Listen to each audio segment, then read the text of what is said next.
আমার দেশ গড়ার ভাবনা, আমি দেশ গড়ব, কিন্তু কিভাবে গড়ব মোদের বাংলাদেশ।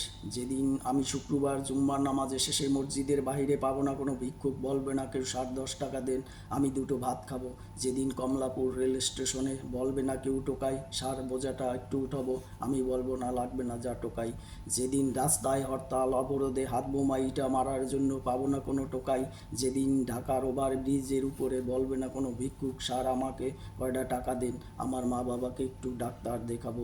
যেদিন আমি ভিক্ষা দেওয়ার জন্য বলবো ভাই সামনে কোনো ভিক্ষুক দেখেছেন, আমি কয়টা টাকা দেব, কিন্তু পাবো না, অবশেষে টাকা কয়টা মসজিদের দান বক্সে দেব।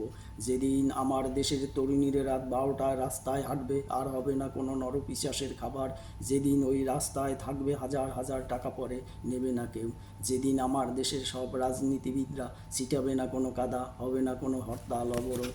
যেদিন টিসিবি গাড়ির পিছনে থাকবে না কোনো লাইন। যেদিন সরকারি অনুদান শিক্ষিত চোরেরা করবে না কোনো চুরি, গড়বে না কোনো টাকার পাহাড়। যেদিন আমাদের দেশে থাকবে না কোনো ঘুষ বাণিজ্য।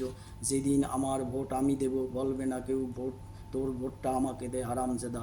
সেদিন পূর্ণ হবে আমার দেশ গড়ার স্বপ্ন।